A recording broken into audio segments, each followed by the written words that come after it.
Vielleicht kennst du das. Du verträgst immer weniger und weißt irgendwie gar nicht mehr, was du überhaupt noch essen sollst. Der Bauch spielt verrückt, du hast Blähungen und nichts wird mehr richtig vertragen. Und viele streichen dann ein Lebensmittel nach dem anderen. Ja, und trotzdem wird es nicht besser. Und genau darüber möchte ich heute mit dir sprechen, denn es gibt einen Zusammenhang, den viele, auch Ärzte, nicht auf dem Schirm haben. Und der könnte erklären, warum du trotz Einschränkungen nicht weiterkommst, nicht nur bei Bauchproblemen, sondern auch bei anderen Symptomen wie Erschöpfung, Kopfdruck, Konzentrationsprobleme, Schlafstörungen und noch anderes. Ich zeige dir gleich, warum das viel mehr mit deinem Blutzucker zu tun haben kann, als du denkst, auch dann, wenn deine Blutwerte unauffällig sind. Und warum viele Unverträglichkeiten, mit denen du dich vielleicht auch quälst, mehr mit Kohlenhydraten zu tun haben können, als du bisher wusstest. Doch lass uns zuerst mal einen genaueren Blick auf den Blutzucker werfen und darauf, was diese Schwankungen im Körper eigentlich auslösen können. Das Problem ist, die normalen Blutwerte beim Arzt, die erfassen nur Extremwerte, also richtig niedrigen oder ganz hohen Blutzucker. Und was sie aber nicht erfassen, das sind die Schwankungen dazwischen. Und genau diese Schwankungen, die sind bei vielen Menschen mit Fibromyalgie oft viel ausgeprägter als bei Gesunden. Und das, wenn man dauernd diese Schwankungen hat, das kann ganz unterschiedliche Symptome machen. Und darauf gehe ich auch gleich noch ein bisschen genauer ein natürlich. Viele Betroffene wissen gar nicht, dass ihr Blutzucker Achterbahn fährt und dass diese Schwankungen Stress für den Körper sind. Ein ständiges Auf und Ab. Und erst geht es einem ein bisschen besser, das kennen bestimmt auch einige von euch, und dann wird es wieder schlechter und man weiß gar nicht warum, ohne ersichtlichen Grund. Manche beschreiben das auch wie so eine Art, ja, plötzlichen Absturz. Erst hat man Energie und dann fühlt man sich plötzlich wie ausgenockt, obwohl man doch eigentlich nur was ganz Normales gegessen hat. Und selbst wenn die Blutwerte unauffällig sind, gerät der Körper durch solche Schwankungen aus dem Takt. Also die können auch innerhalb der Normwerte eben stattfinden, diese Schwankungen. Ja, und das Gemeine ist, die Schwankungen, die machen sich bei jedem anders bemerkbar. Manche merken das irgendwie im Kopf, andere eben eher körperlich oder an der Stimmung. Manchmal merkt man das auch nicht sofort, sondern erst in der darauf folgenden Nacht oder am nächsten Morgen. Und ich zeige dir hier jetzt mal eine Übersicht, welche Symptome mit instabilem Blutzucker in Verbindung stehen können. Vielleicht erkennst du da ja ein paar bei dir wieder, dann schreib doch mal in die Kommentare. Halte das Video einfach kurz an, wenn du es dir genauer anschauen möchtest. Und wichtig, nicht alle Symptome müssen bei dir auftreten, aber wenn du dich in einigen davon wiedererkennst, dann ist das ein guter Grund, den Blutzucker mal genauer anzuschauen. Und vielleicht kann dir dabei ja der weitere Verlauf dieses Videos helfen. Ganz kurz zwischendurch, dieses Video wird unterstützt von MySalifree. Das ist eine Marke, die ich seit vielen Jahren kenne und gern empfehle, besonders wenn du bei Hautproblemen nach hochwertiger, reizfreier Pflege suchst. Danke an MySalifree für die Unterstützung. Ja, du fragst dich vielleicht, warum du immer weniger verträgst und es trotzdem nicht besser wird, zum Beispiel eben die Bauchprobleme. Und viele denken dann ja an die klassischen Unverträglichkeiten, Laktose, Fructose, und stellen fest, dass bestimmte Obst- oder Gemüsesorten nicht mehr vertragen werden, zum Beispiel Zwiebeln oder Paprika. Und was dabei oft übersehen wird, all das sind auch Kohlenhydrate oder Zuckerformen. Wenn du also Milchzucker oder Fruchtzucker nicht verträgst, dann verzichtest du damit unbewusst wahrscheinlich bereits auf bestimmte Kohlenhydrate. Und das ist oft der erste Hinweis darauf, dass dein Körper mit zu vielen oder mit bestimmten Kohlenhydraten nicht gut umgehen kann. Viele haben das bisher nie bewusst mit dem Thema Blutzucker verknüpft, aber hier lohnt sich eben doch ein genauerer Blick. Wenn du also das Gefühl hast, dass du schon vieles weglässt, aber sich trotzdem nichts bessert, dann könnte genau hier ein wichtiger Grund dafür liegen. Du bist vielleicht schon auf halbem Weg, aber dein System, das beruhigt sich eben erst, wenn du da konsequent wirst.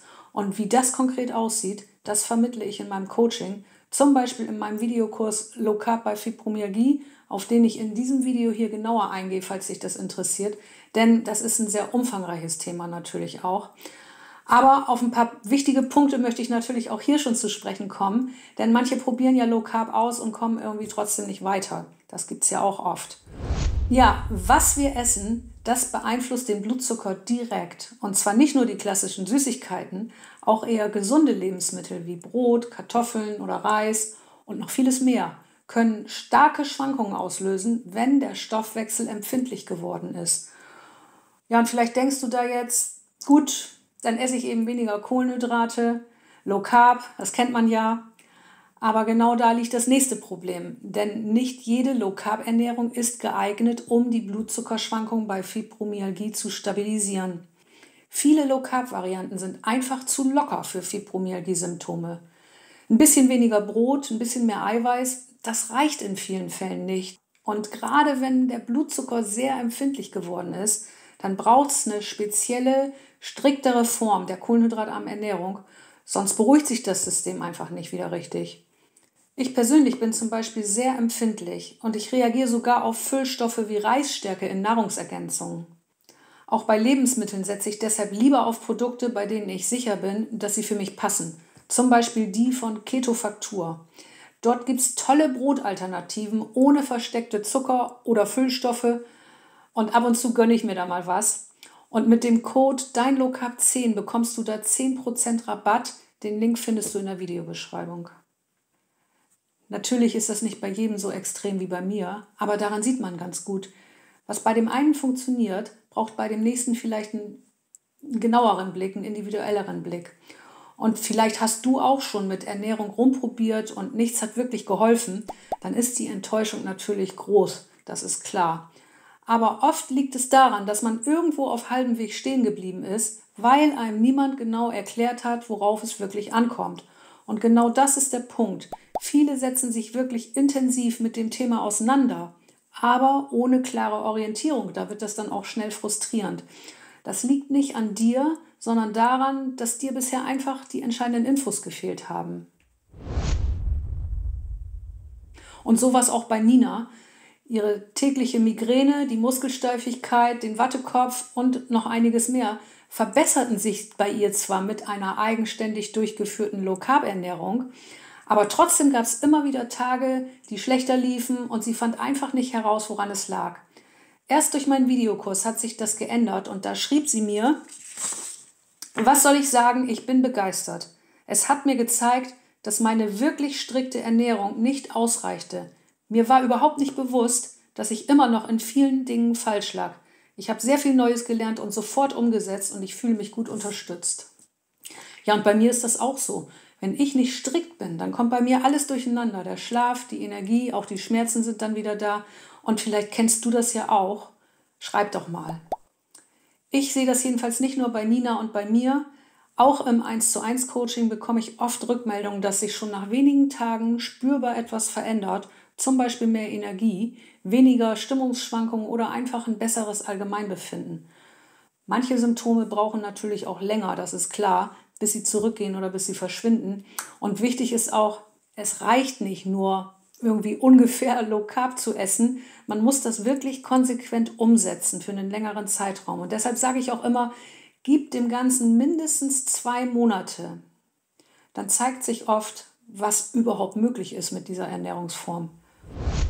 Aber machen wir uns jetzt auch nichts vor. Ernährung ist natürlich nicht die Lösung für alles. Fibromyalgie ist komplex, das wissen wir ja alle. Und nicht jede Veränderung bringt sofort spürbare Ergebnisse. Aber wenn es einen Bereich gibt, in dem wir richtig guten Einfluss nehmen können, dann ist das dieser hier, die Ernährung. Weil wir 2 oder 3 Mal am Tag essen. Und wenn es falsch läuft, reicht schon eine einzige Mahlzeit, um alles für 1 oder 2 Tage aus dem Gleichgewicht zu bringen, aus dem Ruder zu bringen. Unseren Energiehaushalt, unser Nervensystem oder unsere Stimmung. Und ich finde, das ist doch ein ziemlich guter Grund, da mal genauer hinzuschauen, oder? Vielleicht hast du ja schon zig Infos gesammelt, Videos geschaut, Artikel gelesen, aber trotzdem fehlt dir dieses eine Stück. Wie setze ich es konkret für mich um? Was passt zu mir? Was passt zu meinem Alltag und auch zu meinem Energielevel? Falls du dir dabei Unterstützung wünschst, ich helfe dir gern natürlich. Zum Beispiel mit meinem Videokurs zur speziellen kohlenhydratarmen Ernährung bei Fibromyalgie oder mit einem persönlichen Einzelcoaching auch, bei dem ich dich Schritt für Schritt begleite. Und wenn du möchtest, dann findest du Infos dazu in der Videobeschreibung. Und falls du dich erstmal allein weiter mit dem Thema beschäftigen möchtest, dann schau auch gern mal in mein Video Fibromyalgie und gesunde Ernährung, warum es dir trotzdem schlecht geht rein. Und Ganz egal, ob du diesen Weg nun mit oder ohne Unterstützung gehst, du hast oft mehr Einfluss, als dir vielleicht bewusst ist. Und ich möchte dir Mut machen, neugierig zu sein. Wenn du möchtest, sehen wir uns nächste Woche wieder. Bis bald.